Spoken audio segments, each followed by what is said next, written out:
Ladies and gentlemen, welcome back to another episode of the Weeb Weekly. We are starting off strong, starting off fast, because we have an amazing day ahead of us. But before we get started on your favorite news surrounding pop culture, Mizu, Travis, how are y'all doing today? I'm doing fantastic. Just chilling. Can't wait to have the discussion. Amen to that. How about you, Travis? Oh, I'm feeling great. Okay. I can't wait for this. Okay. Well, let's get started with the biggest story outside of the gaming sphere, which is Attack on Titan. We have another episode today. It was episode 84, I think, which was called, was it Pride? Or was Pride. it...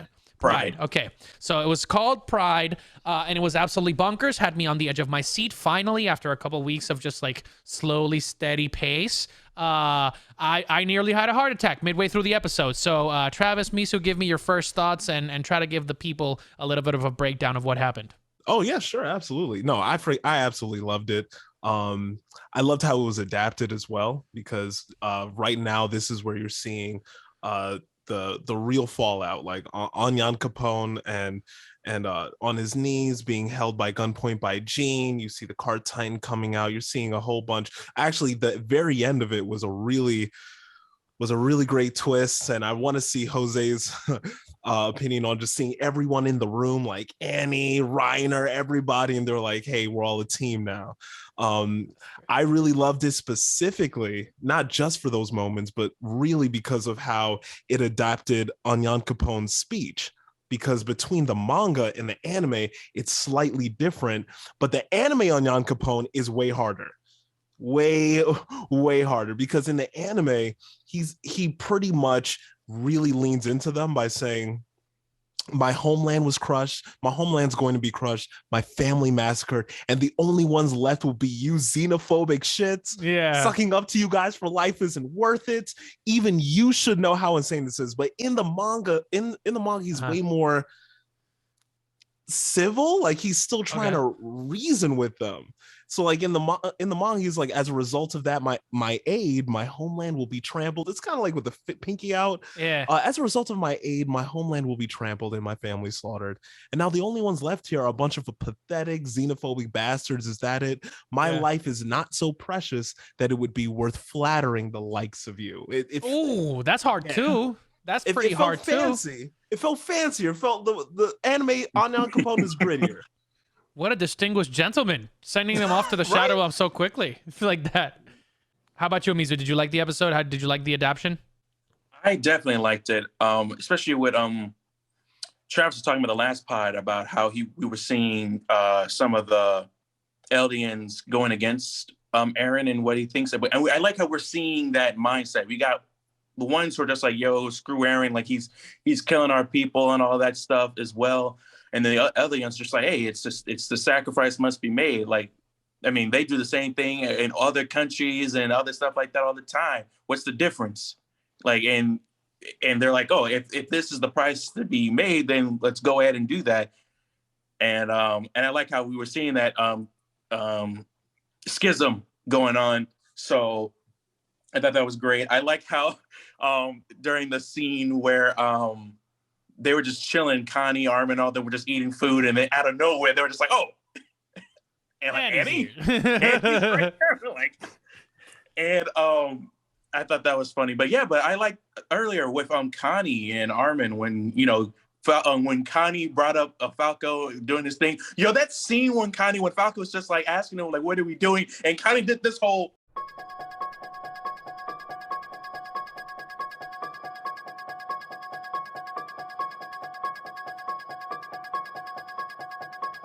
Yeah. When he looked at him like, I was just like, Connie, don't you do it. And I was like, yo, Connie looked fucking evil. Like, he got that menacing feel. I was scared for a second. I was like, oh, okay. And then, of course, Armin comes in, saves the day. And I thought that was interesting.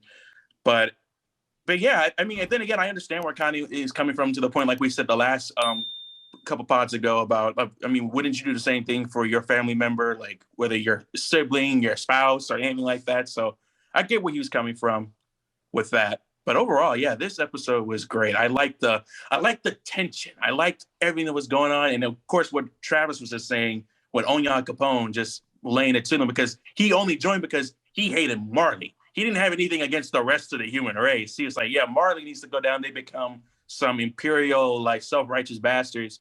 And that's why I'm joining, with the Eldians so we can come together as marginalized groups to stop them. But then he's like, whoa, you're telling everybody accept yourselves? Like, as you can see, I'm not one of you. And as you can see, I'm not one of you. It doesn't pan out for me very well. So I don't like this idea. So yeah, when he said that, I was like, yeah, go off, King. Yeah, man, it was absolutely crazy. That speech really hit me hard. But the big thing that kind of caught me by surprise was Armin's willingness to sacrifice himself in order to like save Connie, like figuratively. It's kind of crazy that like he would be willing to like throw away. I would say is like the biggest weapon that they have against Eren in like. No pun intended. It literally in the blink of an eye, right? So, I was shocked there. That last scene absolutely was bonkers. Okay, so like we have so many enemies becoming allies. Like the enemy of my enemy is my friend is a very popular adage, and this episode took that in stride. If I'm keeping count correctly, they have 4 of the 9 Titans. Correct? They have Annie, they have Reiner, they have the Jaw Titan, and they have Armin. Yeah. Oh, and the Cart Titan too. Oh, they have 5. So they have 5 out of the other 4 are just within Eren or Zeke. And Zeke is Zeke stuck?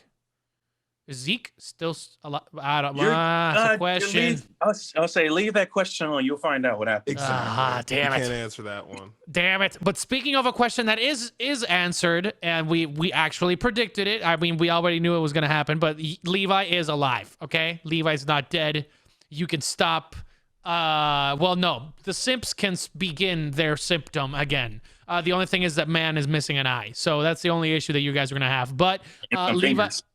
Oh, he also doesn't have 2 fingers. He's looking like what's he looking like? He's looking like the Penguin in the Batman Returns movie. Yep, Danny DeVito reference. You didn't expect that. You didn't expect the Danny DeVito reference talking about Attack on Titan. But so far, I think this episode was a solid 9 because of obviously like the expansion on the group dynamic. Covering the setup for like meeting Eren. I feel like we're slowly starting to pick up, right? By this rate, I mean, there should be like 5 episodes left or a little bit more, right? Because like they're taking their sweet time explaining all of this. So as long as if I have 5 more weeks of Attack on Titan, that is good enough for me. What would you rate it, Travis, out of 10? Oh man, I'd rate it. I rated a solid 9.5. Ooh, nice. Definitely. Emotionally, it just hits so many points for me. That Onyan Capone's speech is even better in the anime. And seeing someone like Onyan Capone, first of all, in an anime as great as Attack on Titan, and he's a interesting, layered character, and explaining himself like this, it was powerful to me. So 9.5. I'll take that. How about you, Mizu? I also give it a 9 as well. I like the setup. Like I said, again, I like the tension. Everything is building up to. I also want to give a little quick shout out to Levi. I love how Hanji was talking to him, and out of nowhere they had the whole Eren's universal broadcast message, and out of nowhere Eren freaking Levi's just like, what is that shithead doing? I feel like that happened really quickly. Like that happened in like a blink of a second. Like she got the broadcast in like that, right? Because I guess it's how the whole the past is like a moment in time, and it's just like time is almost relevant there. So yeah. So on a regular person, it could be just like that. So that's crazy. That's crazy. Overall, I say it was a great episode. Definitely a 9 for me. All right, how many episodes do you think we have left? I'd probably say, like you said, probably 5 or a little bit more than that, but. Because this is the season that ended, so I won't be surprised if they extend out to a little bit more episodes since this is the final season. Where after this, there's no more. Yeah, I don't know. I feel like the way that I guessed it last time was so off. I don't even have faith in an estimation at this point. Same. I feel like they could. in the like the fact that we haven't even seen Aaron yet still is like, I don't know how many episodes we have left. Do you guys think this battle will be more satisfying than the final battle in Demon Slayer? Absolutely. My opinion. Yes, Yeah. it better be. It better be, because I'm not trying to say anything, but the shit pops off. And if it doesn't, I will be sorely disappointed that they missed a grand opportunity of fantastic animation like that. So I feel like they would have to really put effort into failing to mess that up. There's so much that happens. It's like it's when you see it, you're gonna lose your mind. Like, it's absolutely nuts. That's like, it maybe in basketball terms, I don't know, but like that's like being 7 feet tall. You're right there at the net. All you have to do is just do this. And if you screw that up, then I don't know what to tell you. Like how like it was all there. Or like a layup. It's the layup. That's all you have to do. And you're done. All you gotta do is lay it up, bro. I feel like the only way they can mess it up is if they make the entirety of it CGI, like super CGI. Yeah. Maybe that's the only thing, but if they don't do that, like they just sprinkle it, a little there and there, it's gonna be like the greatest moment in Attack on Titan easily. Ooh, oh my God. Okay, you gave me goosebumps. Because the thing is that like there's always the controversy of like, do we want 3D animation or do we want just hand drawn, right? And when it comes to something as big as the Attack on Titan finale, you would expect that they would go like balls to the wall, right? With the animation and with the animation quality. So I mean, I'm beyond excited to see this final battle. I want to see how Aaron tries to send his friends to the Shadow Realm, but I think it's getting closer to that moment where like the initial prediction will come true that Aaron has to bite the dust. Honestly, like he with all of his friends turning against him. If he's the one that wins, that's gonna be crazy. That's gonna be crazy. So yeah. If plus even not gonna lie, if I was him, I wouldn't want to live after doing what I'm about to do either. Like, I'd rather bite the dust, because imagine doing something so like atrocious like that and still being alive after that and living with that. Not only because you have all these people who hate you, and then you have to deal with that mental, like, I say, after I do this deed, I'm done. I'm Gonzo. Y'all can talk about me in your classes. Never again. It's gonna be crazy, and I couldn't be happier to be experiencing it. TBH, like it's gonna be wild. But do you guys have any ongoing expectations or anything else you want to talk about before we move into the other topics of today? Honestly, it goes back to our whole conversation if they're going to change the ending or not. So, and looking at the rate of Attack on Titan, the only thing that they can screw up is the ending. If they get it right, or do one at least that makes sense in that, or let me say how me and Travis have been saying, it all depends on how people respond to it. And if people respond to it well, then I would say that Attack on Titan, it would be one of the greatest animes of all time. I mean, it already is, but like sometimes you got a lot of shows that are like that, but then their ending can always screw them up. So if they do it well, or if it receives positivity with it, then I would say Attack on Titan is nonchalantly great. Objectively, it's done everything right. And even when people argue in the future, like, oh, I can't argue there if it's done right. If it's done wrong, then I'll say if it's done very poor, it's going to go up there with our constant reference throughout the pod with Game of Thrones. Consistently almost great. The ending was trash, and now it changed a lot of people's opinions about Game of Thrones almost. Very true. So I hope that Attack on Titan doesn't fall into that trap. True that. How about you, Travis? Got any final thoughts on Attack on Titan? I think that Mitsu summed it up perfectly. I do think it's all down to this ending. It's either going to go down as one of the greatest anime of all time, up there with Full Metal Alchemist Brotherhood. I mean, where it is right now, it already should be. But if they botch this ending, if they make an adjustment, kind of like with the Onion Capone speech, but it's in the wrong way, it's over. It's gonna be forgotten. So I really hope that doesn't happen. Oof, those are big shoes to fill. But hey, I'm confident that Aaron in his big ass form can fill them. So I'm excited to see what happens next week. But speaking of this week, man, like this week has been absolutely crazy with news, with releases in every part of the pop culture sphere. And one of the biggest ones that has taken the internet by storm is, of course, Elden Ring. To those of you that have never heard about this before, I'm pretty sure you've heard of the games from software called Dark Souls. They are undoubtedly, without a shadow of a doubt, some of the objectively hardest games you will ever play. They are frustrating. They are extremely satisfying once you get to overcome certain bosses, etc. But essentially, it's a video game franchise centered upon lore and exploration, while also giving into repeated battling of very overpowered enemies. Every single enemy can one-shot you at one point. Like there is no hand-holding in Dark Souls games, or Bloodborne or Sekiro.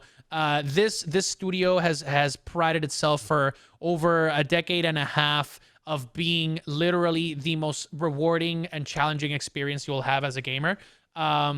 You can play as a knight, as a samurai, as a mage. The story collaborator for this game, the person that provided the setting, is actually George R.R. Martin. He's the one that provided the setting for the actual game for Elden Ring. This takes place outside of the Dark Souls sphere. It is its own separate thing, and it has absolutely kicked my butt and the entire internet's butt. There's many streamers, many YouTubers, and content creators that are playing this game nonstop, trying to beat it. And the death counts are getting up there. I've seen people with 600 deaths. I personally had like 17 or 20 in the first 2 hours of playtime, and I'm restarting because I need to respec and get a better armor.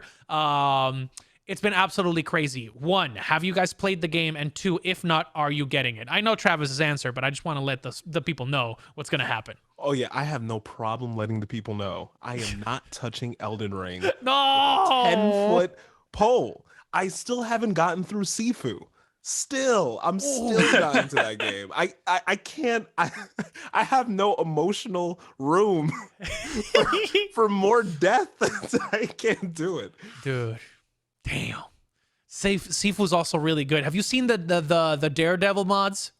No. Somebody modded the game. Somebody modded the game to put in a Daredevil skin on Sifu, and it's literally like from the Marvel TV show.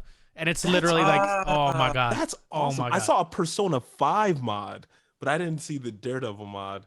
I saw a Kung Fu Panda one. No. Oh, that's pretty dope.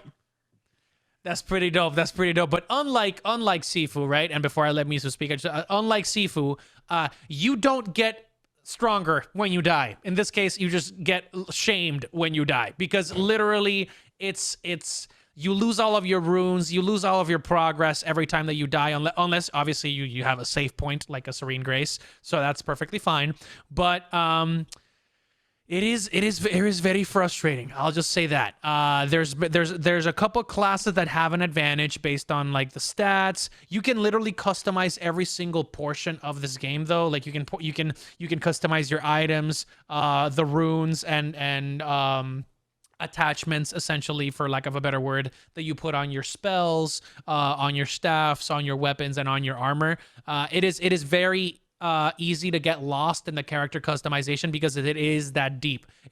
What I could describe it as is a mixture between Zelda Breath of the Wild, Dark Souls, and what else could I? Yeah, and Game of Thrones. Like lore-wise, it's essentially like it feels like you're in the middle of a Game of Thrones story that just went really dark, really deep, and like from the first season. So Mizu, have you played it? And second of all, would you play it?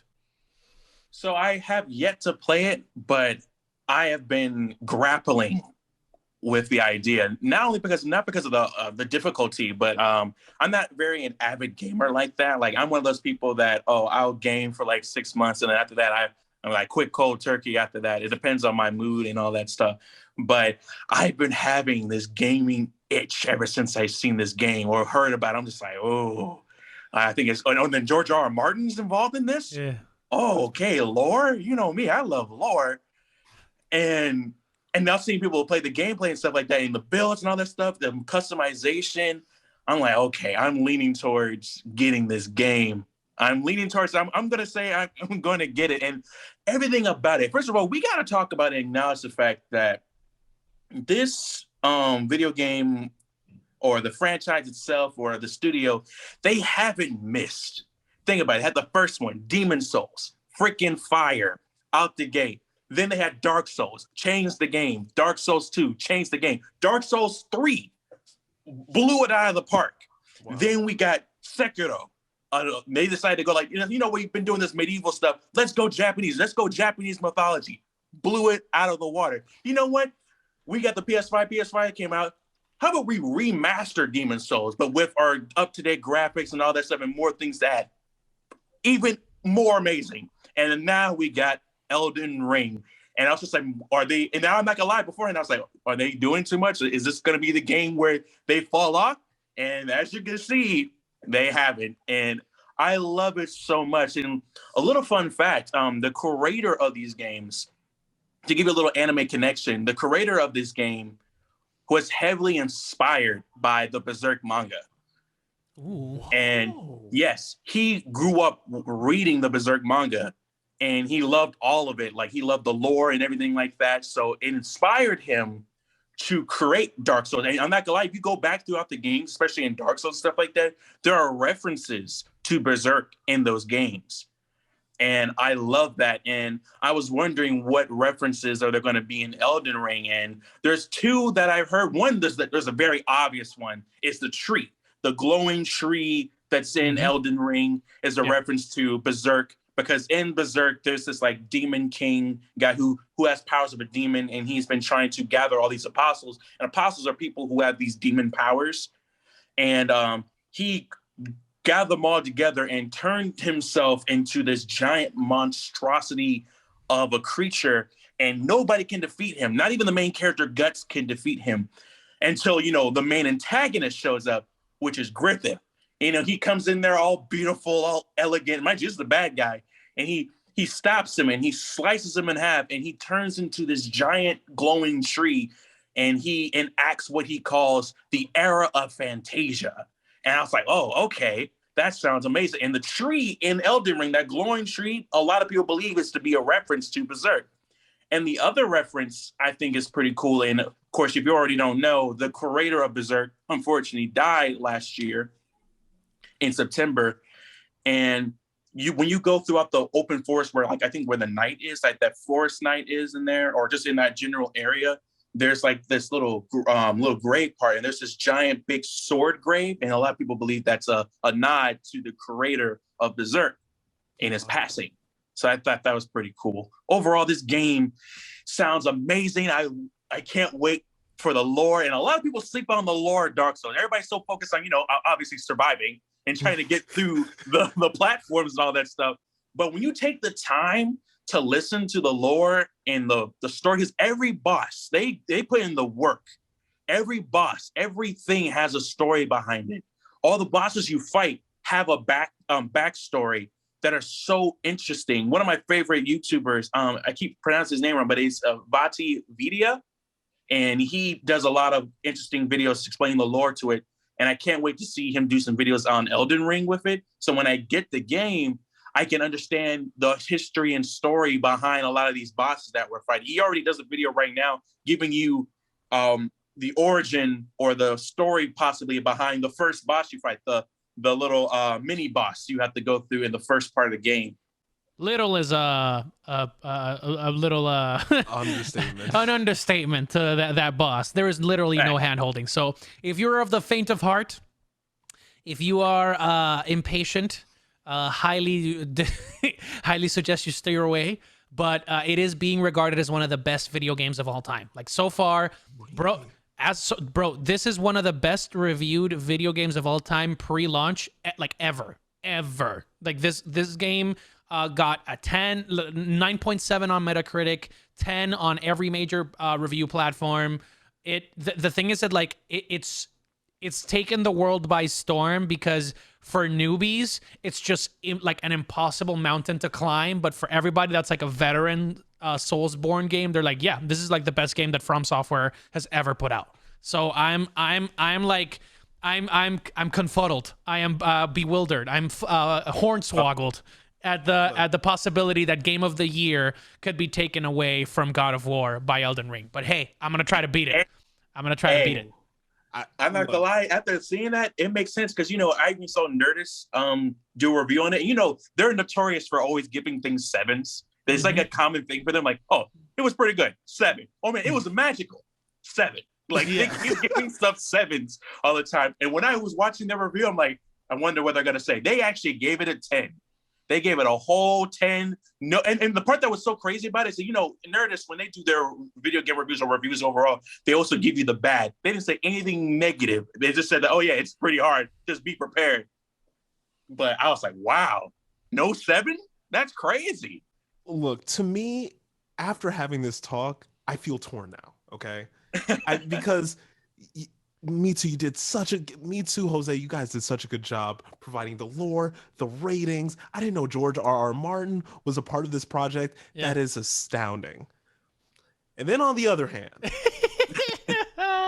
I just keep playing back these clips like from a YouTuber we all know, Afro Senju, of him just dying mercilessly. This man is a game veteran.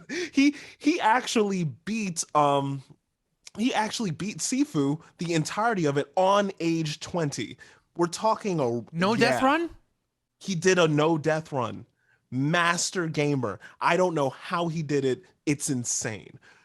Someone of that caliber played Elden Ring, and in an 18-minute video at the end of it, he was like, you know what? No. And just deleted it. Yes, he did do that. Oh my God, I forgot. He dead ass at the end of the video.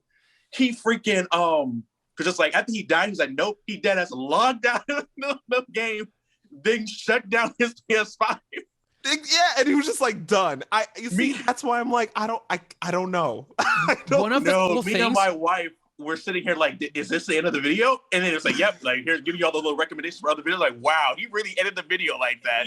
Yeah, dude. And another thing that's pretty cool about Dark Souls that like hasn't like damn Dark Souls, Elden Ring, that has not been seen before. Or at least that's what like I've been told from what I've seen. I know the mechanic exists. There's certain bosses that are deemed like the hard bosses. There's like a little sigil that shows up, and there's a new mechanic where you can summon a collaborator. Or like somebody to like make it even harder by like just fighting with you. Like there's areas where you can fight PvP with somebody and like try to take their gear and then face the boss, or like face the boss with a collaborator, and like a person is summoned from the multiplayer at random, or you can choose like people from like a specific guild or whatever. You can give yourself tips and stuff like that, because okay, so in within the Soulsborne games there are basically spirits or basically like wraiths that are basically they signify the death of another player, right? Another player somewhere across the world died at that spot and decided to give like a tip, and they write it out. So like you can upvote or downvote little tips, right? And you can be like, are you ready? Like the end of no return. It's like, beware of the dog. It's like like even in the tutorial, like you're going through the tutorial and be like, be aware of the be aware of the archer. And I'm like, what do you mean be aware of the archer? I walk 3 steps, boom, 1 shot by an archer. And I'm like, damn it, I should have listened. And like you see their bodies like with their builds just like wraithing around, and then they just fade away into nothingness. Like it's like the yeah. So like moments like you know those videos say like a video taken moments before death. That's exactly what those wraiths are. It's like they're wraiths right before they die. That makes. I've been seeing so many gameplays of people, and it's just been seeing like these little white shadowy things walking by. Yeah. I'm like, what? Did they summon that or something like that? Yeah. And now that you said that makes so much sense now. Those are spectral remains from the afterlife, being like, bro, you better get ready because you're about to you're about to die. I mean, everybody who should know, especially when it comes to Dark Souls, when you're in a wide open area, when you're in like a dungeon and out of nowhere you're in a wide open space, I'm like, all right, you start killing yourself, like, okay, somebody's about to appear. Oh no, and there's many instances where you're just like walking into a room thinking that, okay, I just have to progress level wise to get to the spot in the cavern, and somebody just like backstabs you randomly and gives you a heart attack, Dead Space style, and then you're like, oh, if you have no potions left, if your potion management is not good, you will die because that person will one shot you. So I mean, hey. It's part of the territory, but it's definitely I'm seeing the light drain out of Travis's eyes, but at the same time gets super excited to play this. It's such a weird state of being because, you know, from playing Sifu, I love games like this now. I feel like this is a new era of games. Way beyond the microtransactions where you have to pay to get through the game, or get better, a game where it's coddling the people who played. It's like, look, we trust you. We're not even gonna really tell you how to play. Just go, just go, and it feels great. It feels great to, like, again with Sifu. It feels great to play a game that you can really master. Like, you could truly master it, and it's genuinely hard. There's no easy, normal, like, this is the game. Play it or die. You either play it and succeed or you're done. I love it. So again, I don't want to, because I think of these clips, like, even, you know, we were talking about it before we came on camera, that one clip that went viral on TikTok where they were facing that dude in the middle on the horse. Yeah.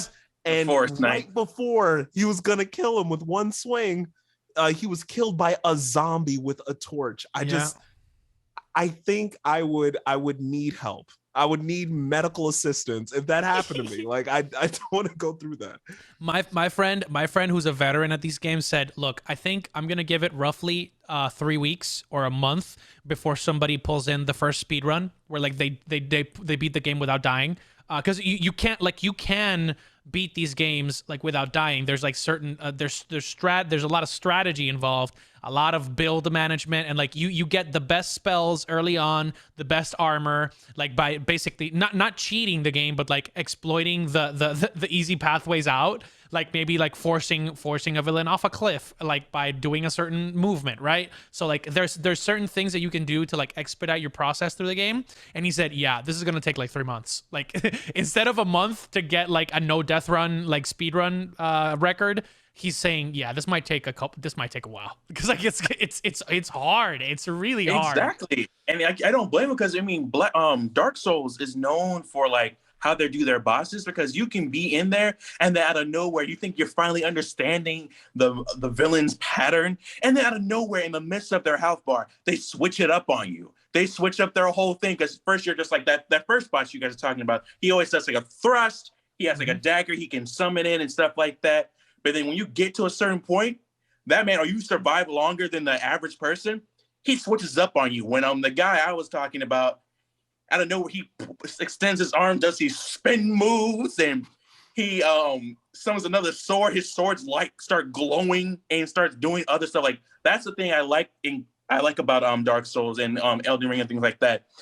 The bosses midway through, either you can tell they're about to change up their moveset because of their health bar, or someday they just do it just for the fuck of it. Like, they just out of nowhere, like, you know what? You saw that coming the last time. You saw me jump? Okay, I'm gonna dash right through you this time. You thought I was gonna jump in the air? Nah.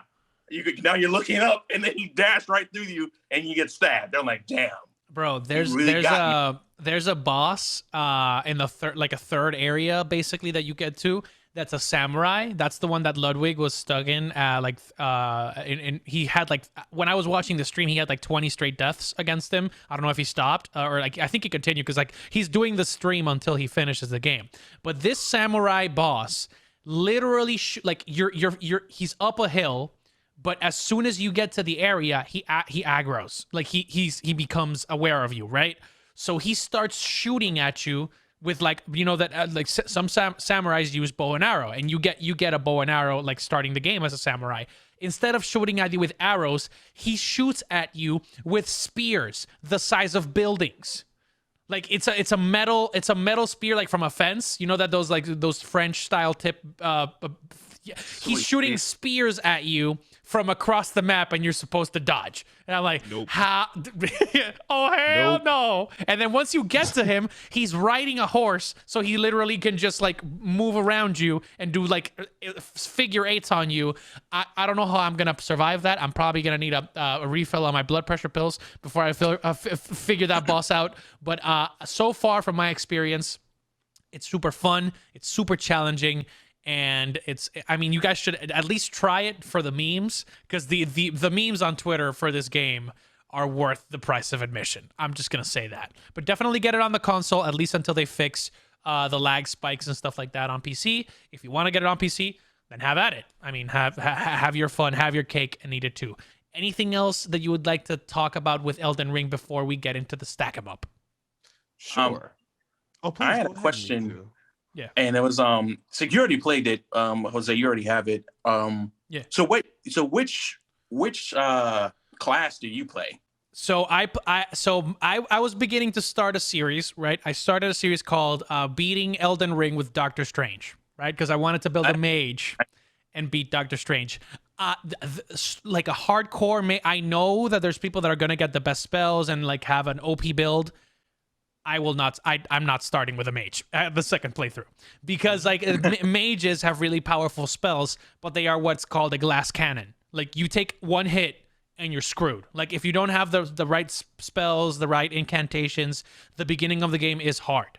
I would say that the three best builds for people that are trying to, you know, have a balanced experience, play with different weapons. And again, the good thing about this game, right, is that you can respec eventually, right? You can find other pieces of gear, refine your level sets afterwards. Like it's not a one-stop shop. Like you don't have to restart like I'm doing. The thing is that like if you play a different set, a different a class, you get different sets of armors and different starting statistics, right?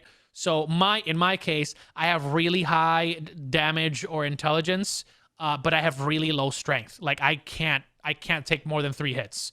If I get spotted, it's insta death for me. And like I'm not gonna take the challenge of this game up to that level. You know, I know I'm gonna struggle, but I can't. Like if I struggle that way, it's not even gonna be fun for me or the person viewing. So I'm gonna be picking Samurai for this run because I'm making a series called Beating Elden Ring with Zoro from One Piece, or building Sekiro within Elden Ring. Like it's that cool because the character creation is that fun. I would also recommend the Vagabond, because the Vagabond has a good set of armor and can use staffs and stuff like that to help him like that. The other one that a lot of people are using, if you want a more of like a paladin build, if you've ever played like where like you use melee weapons, but you can also like do incantations midway, make fire swords and stuff like that. That would be the Confessor. He's like he's dressed like an inquisitor, let's say, from like the what's it called, like the church's inquisition, right? So you're dressed like an like an inquisitor with a black cape and stuff like that. So those are the 3 ones that are currently really big right now. Vagabond is like the easiest class to get into because it has really good stats in most of the categories. It's not like really good at one thing. It's not like a what's it called, like a niche or a specialized class.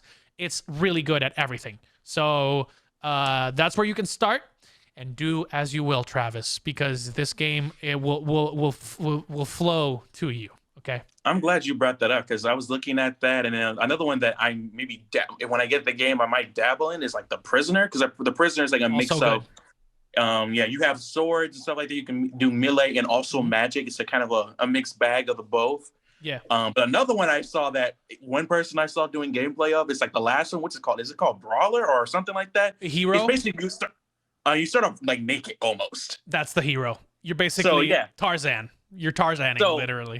Here's the thing. So there's a pro and a what the fuck con to it. So of course the obvious con is that it's a blank slate. There's nothing special about it.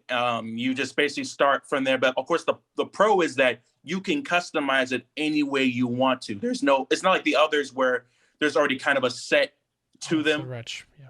And this with them, you can start out the game. But again, I'm not gonna lie, your early gameplay is going to be ass. Like you're not going to be good at anything. You gotta grind through that in order to build something out of that. Yeah, so that's the Wraith, the Wretch one. So that has 10 on every stat. That has it's the most basic of slates ever. The Hero one is the other one that's really similar because like that one is really like it's a tank build where you can take a lot more hits and deal a lot of damage, but you be thick. Like you are muscular and slow, which means that as soon as something fast crawls up on you, you better hope that your armor is ready because you will be fighting. Someone showed the difference is that when you do with other classes, you do the roll animation, the evade animation, and it rolls. When you do it with the hero, bro, that shit was so slow. It's like fat roll. It's a fat roll. The roll for it, I was like, wow, I'm screwed. Like that roll, yeah. I would have been shot with. If I was getting shot with arrows, 3 of those arrows would have hit me. That 4th arrow would have missed. That's why my horse, my spectral horse, is gonna work overtime with this game. Okay, I'm gonna be on horseback most of the game with my samurai, just like yink yank yink yank. Like that's what I'm. Real, and that horse can die. I've been seeing so many people play with the horse, and the horse thing. One thing that unlike the other games is that you get a mount, and you get to kind of fast travel in a way. So, and which is unheard of from the rest of Dark Souls franchise and stuff like that. But being Dark Souls, you're like, oh, you thought this was gonna be an easy cap out? Oh no, the horse deer thing can die too.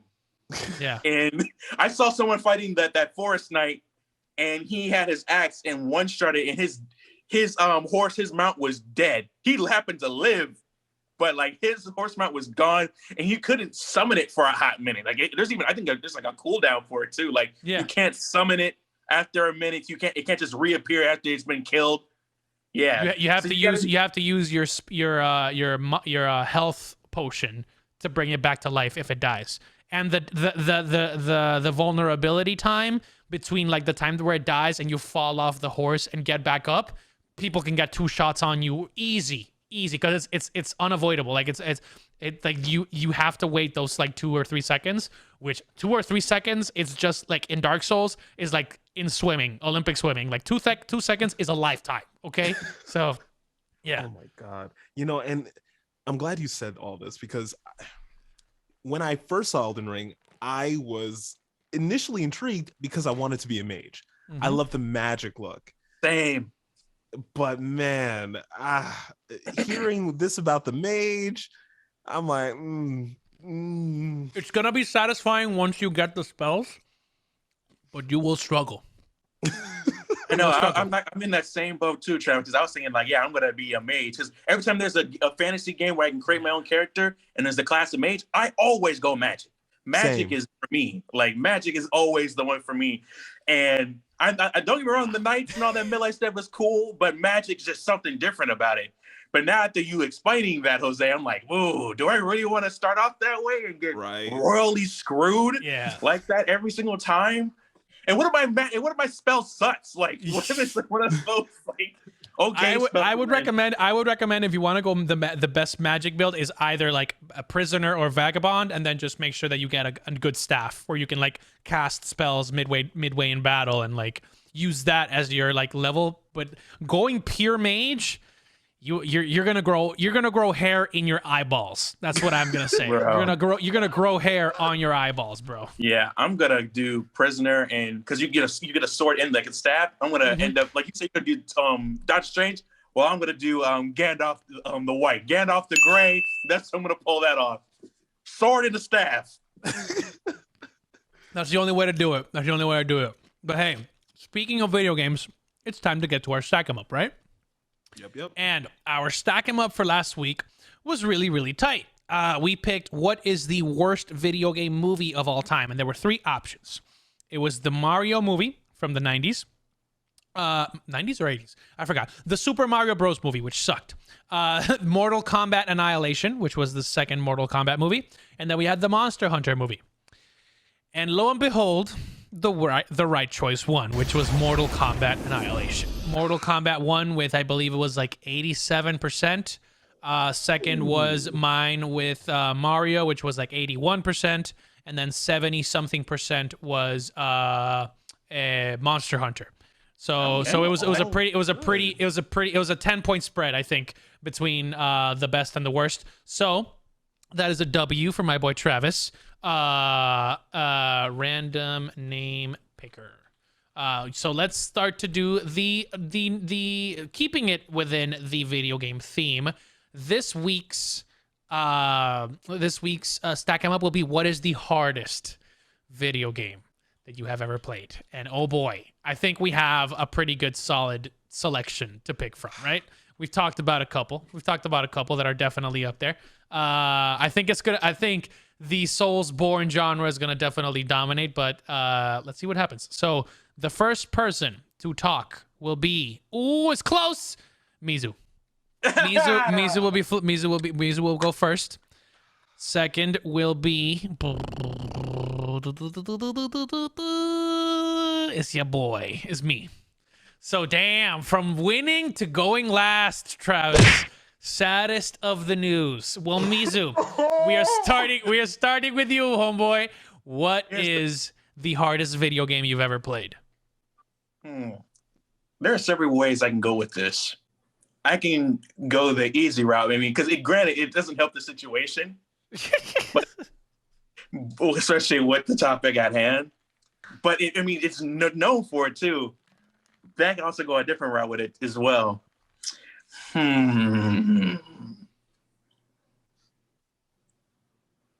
I'll do it. All right.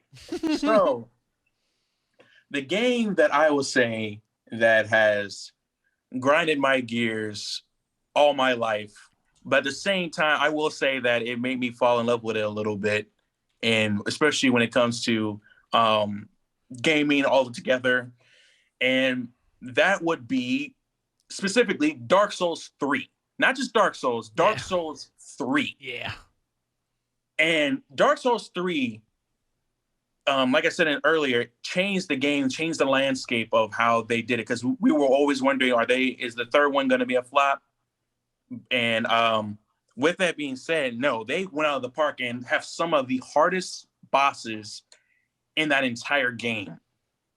Everyone, like from each level of it is difficult to the end. And I thought that, and as a person, mind you, I was pretty young playing this. It was one of my games that I played. I was like, oh, why not? I keep hearing people talk about it. And mind you, being naive as hell, don't understand why people played this so much and why people got angry playing it. And wow. And just like the first boss alone, monstrous. It's a statue. The statue, I know you're walking in the middle of this like open plain in a way, and there's this statue that comes to life, and you have to fight it, and you think you got an upper hand on him, but out of nowhere he starts deforming and turns into this weird shadow creature thing with a spear. And I'm like, and of course, as a young boy, I'm like, what the hell just happened? I thought I was really beating his ass, and out of nowhere he turns into this thing, and that, mind you, that's the first boss, and it goes downhill from there. Every boss is freaking insane until you get to the last boss. And of course, there are dragons in this, and the dragons are nothing like to scoff at. They're huge. They're freaking like building like sized dragons, and every boss has some unique thing. And every time you fight them, like there's one notable one who has like two swords. One's like powered by the moon, the other one is powered by the sun, and he is just wrecking everybody.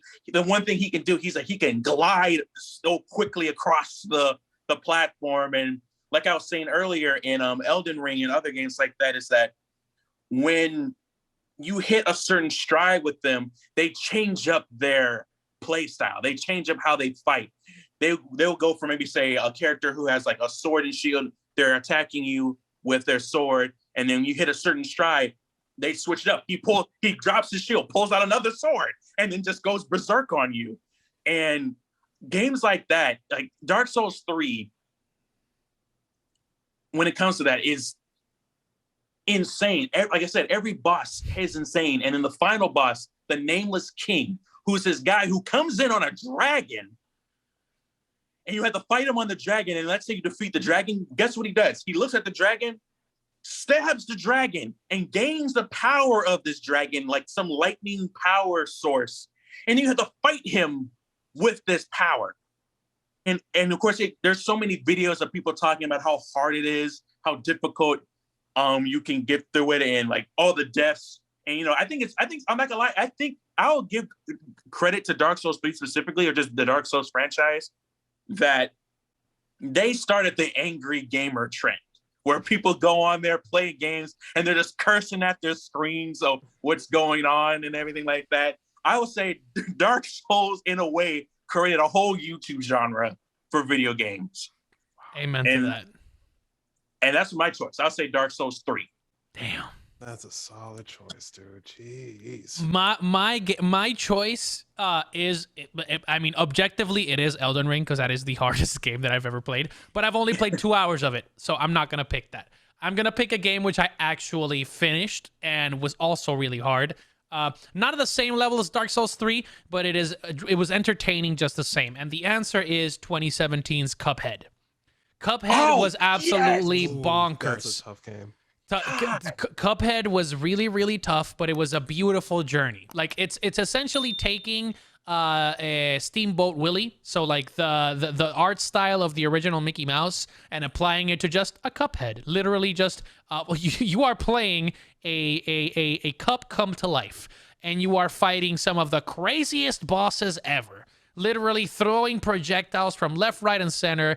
People coming on ships and shooting at you with doubloons and stuff like that. Like it is a child's nightmare come to life, and you have to play it and die 15 times for every boss in order to defeat it. But it is beautifully animated. It is beautifully platformed. Like it progresses really, really well. And you feel really satisfying once you finish it, right? So the game came out in 2017, and from its initial release, people were saying, yeah, this is like a less tame, this is a more tame version of Dark Souls, right? This is a child's version of Dark Souls. No child could beat this game. Like if you gave this game to 12-year-old me, I could not beat it. Like there's no way. So I would say that's the only thing where I would say cap for sure, because it definitely takes effort. It definitely takes time, and I feel like these type of games are what really help cement that level of camaraderie and collaboration. Because I remember talking to my friends playing Dark Souls, for example, being like, how the hell did you beat this boss? I'm like, bro, I beat it like the first time using this and this and this, this weapon build, this respecking on this area. So like, there's a lot of cool journeys that you can go with friends, to beat these type of games. And Cuphead is really cool because it took that style of storytelling and that genre of like really hard a fighting game, and gave it a nice little animation twist, which I did not expect that it was going to be as good as it was. And it was nominated for Game of the Year for good reason, right? I loved it, and I definitely recommend that if you haven't played it and you are trying to get into these type of games, Cuphead is a great place to start, and then thrust yourself into the realm that is the Soulsborne genre. Bro, I love that you brought up, Lisa, if you brought it to 12-year-old me, I wouldn't be able to beat it. I'm 25 and I still yet to beat that game. And I mean, going on 24, I'm going to be going to 25, but like I still can't beat that game. I got it on Switch. It's been a pain in my ass ever since. And I think the part I also like about that game that also aggravating is that unlike Dark Souls, there's no health bar. You don't know, so you don't know when the fight's going to be over with when you're fighting a boss in Cuphead.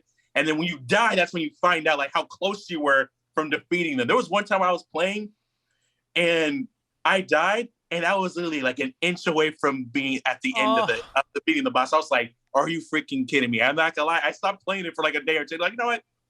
I'm gonna stop playing before I lose my mind. I need a break. But yeah, that's my pick. We got Dark Souls 3 and Cuphead. Those are great games. Travis, That's a great Which choice. how Those are are you great going to come picks. into this battle? Those are great picks. I didn't buy Cuphead because of how hard I heard it was. Oh, Yeah, so definitely a great pick. My pick, again, I haven't played Elden Ring, or else I would actually pick that one. But my pick would have to be Sifu. It would nice. have to be Sifu. Nice. And listen, for anyone who hasn't played Sifu, I want you to understand something. This game is easily, I think it should go down as one of the hardest games ever, because it's very unique in the fact that everyone in this game potentially can be a boss. Everybody. So what I mean by that is everyone has the potential to kill you. Like, no matter how many moves you have, no matter what, everyone has that ability, especially if they're armed with a knife. They also have the ability to gain an ability that is solely for the actual bosses, which is getting a second life. And you don't know which henchman could actually activate it. So what happens is, if you're fighting like a group of enemies, which is so hard already, what could happen is you could hit somebody, and once you hit them, they could take a moment to just like, you see them like holding their head. That's usually when it happens. You see them holding their head, or if you try to do like a finisher on them, there'll be a moment where you hit down their health, you get them to that point where you could do the finisher, you do it, and they deflect it. They stop it, they push you off, and then they gain what I call a khaki aura, like a brown aura. And now they're just like full bar of health now, and they're now coming to get you. Black Air Force energy. Yeah, Black Air Force energy. Oh my goodness. It is unbelievably hard. Not to mention the final boss. So in the game, you have this function called focus, right? So what focus does is it makes you automatically affect an enemy where you can just instantly do a lot of damage or trip them, right? And you could do this on every boss, every henchman, except the final boss. The final boss is so bad. Like, and they don't tell you can't focus him beforehand. So you go in and you're like, oh, maybe. So when you find out, you're like, oh no. And the final boss has every move, all of them. Like all the moves that you're trying, like you've been trying to get, he has literally every move permanently. And you have to beat him, and he just throws them out randomly. He's jumping off walls. He could do literally anything. It is such a hassle. So yes, I'd go with Sifu. Damn. That's my pick. Damn, that is pretty cool too, because you open up the game playing as the main antagonist.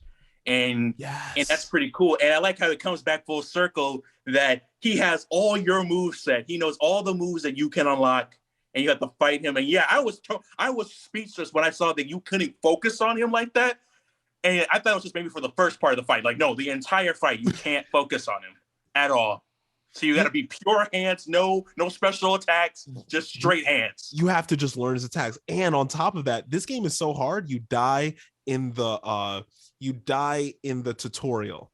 Like, even when they start as the antagonist, at least for me, what happens is you're put into a house, right? You're put in front of a house, and when you open the door, you just have to fight swaths of enemies.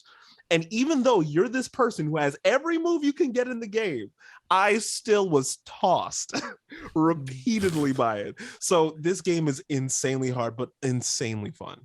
Oh my god, I can't wait to play it. I've been trying to play it, but like now that I got Elden Ring, I know that I'm gonna have to spend like a month trying to beat it, so or more, even if I do beat it. So I'm excited to go ahead and call that one the next one on my list. But yeah, that's a great setup. We have Demon Slayer, Dark Souls 3, Dark Souls 3, Cuphead, and Sifu as the three options. And what a great set of options that is. And again, if you ever want to vote for these, you can just vote on my Instagram stories, which you can find at I'm Tropical Joe. And speaking of gaming, I think we have even more news. So at the time that we are recording this, which is this 27th of February, we have a new Pokemon game coming. We just had Pokemon Arceus release a month ago. It is amazing. One of the best Pokemon games I've ever played, if not the best. And it doesn't even have Pokemon gyms. But this time, they're putting, apparently, all of the same mechanics that we enjoyed in Pokemon Arceus and bringing it to a new region. We don't know the name of the region, or at least I haven't researched that to its greatest length. They just released it today, the trailer, and it looks absolutely breathtaking. In terms of graphics, yes, it is 1080p. Yes, it's not gonna look as beautiful as Breath of the Wild because Nintendo's not gonna put that money right now. They're gonna do that eventually. But so far, it looks like the Pokemon game that we thought we were gonna get when we were kids. Like, this is what playing Pokemon Red in like 2D no color felt like. So we're finally getting it. It looks like the precursor, right, to the Breath of the Wild expansive storytelling narrative that we want out of a Pokemon game. But we gotta start somewhere. What has been your favorite Pokemon game, and are you excited to play the new one? That's a good question. My favorite Pokemon game?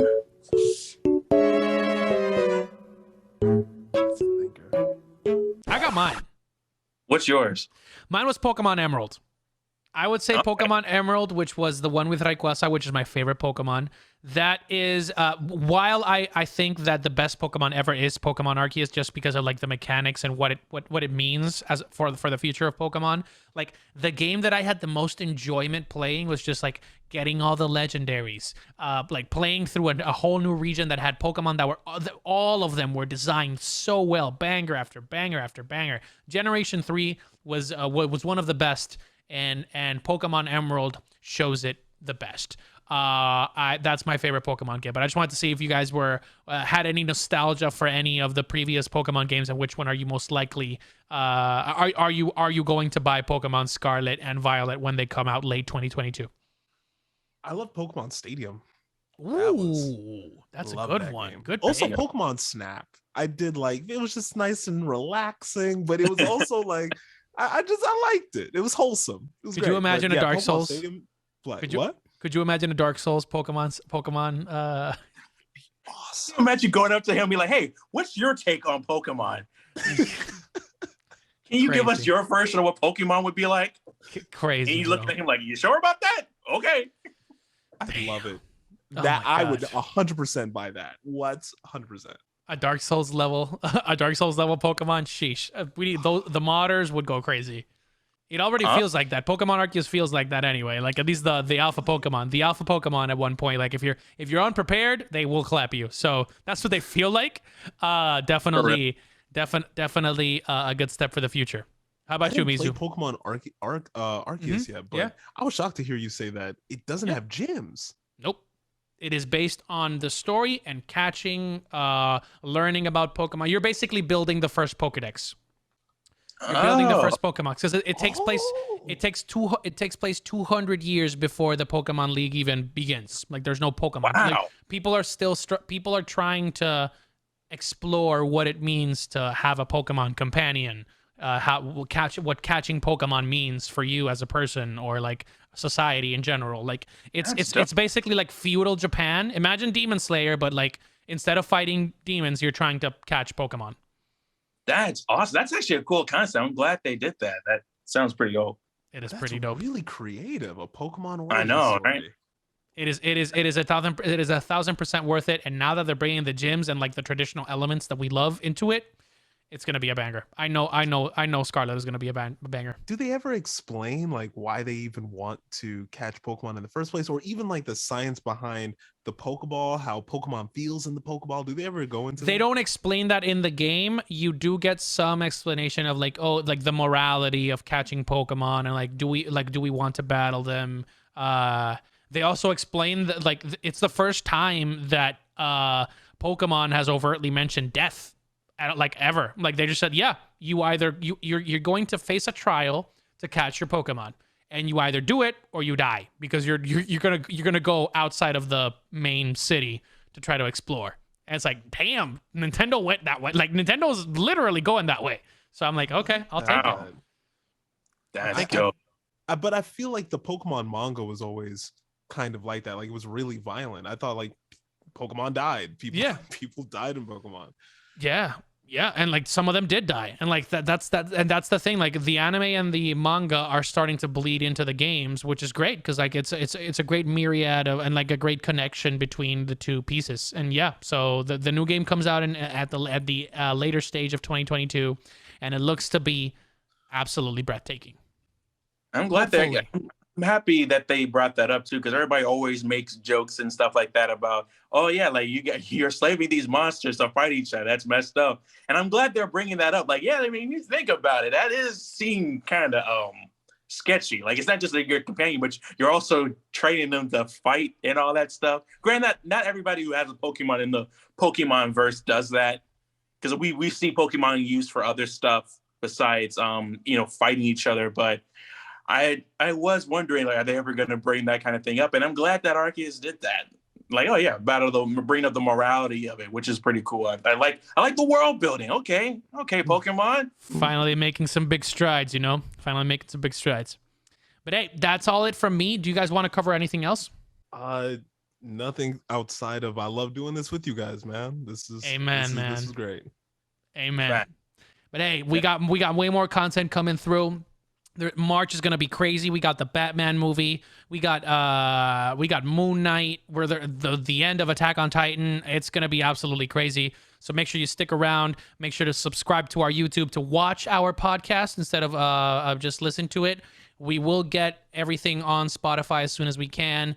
That is what we're working on right now. And then the main thing is that you go vote as well for the Weeb Weekly. Stackem Up. So that is on my Instagram at I'm Tropical Joe on Instagram. You can also find me on YouTube and on TikTok, giving you all the news and updates on pop culture. Mizu, where can they find you? You guys can find me on TikTok, Instagram, and YouTube. Like I said last time, a little days ago with YouTube right now, because like I'm still working on that. But like I said, I have a new phone, and I've been fiddling around with editing what I can see what I can do with my phone. And if you guys want to go check out our recent pod on here, and I fiddled with that a little bit. So if y'all want to see that, no big things yet. Still doing rewrites of characters. Now I've been doing a lot of Naruto rewrites. Now I'm going to do a non-Naruto one, which is going to be rewriting Gohan from Dragon Ball. So yeah, that's going to be interesting and going to be difficult because, yeah. But overall, those are my three main places you can find me there. Alrighty. Travis, where can they find you? And guys, you all can find me at TikTok and on Instagram at Travis the Sibling. Alrighty. Well, that is all it from us. But again, you can catch us next week for another episode of the Weeb Weekly. Have fun.